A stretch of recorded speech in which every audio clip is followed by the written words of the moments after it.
this Padungan Hotel opening of 2nd of 2015. I've been resident established on 2008, and the newest hotel, the Green Hotel, which just recently this year on August 2019. The owner name is Wong and Madam Jenny Lau. Okay, if you can see, this is a strategic location because it's not far from town area, and the most important thing is the food, because nearby here at Kaki Lima, you turn down from the hotels, turn right, turn left, everywhere is food. So the most important thing for the guests is the food.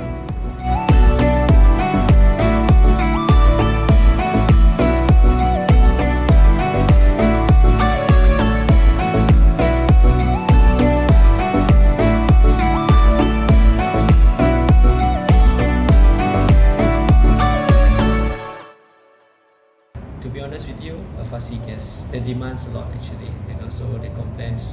Even for small things, also they complains. Actually, they paid what they have, but they want more. They expect more from what they paid actually.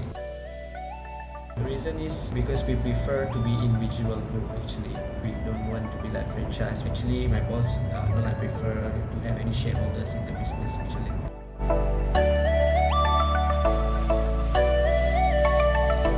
This is place to stay, one of the local franchise in Kuching, Sarawak, and this is one of the franchisee which is place to stay Kenyala. Welcome to Place to Stay.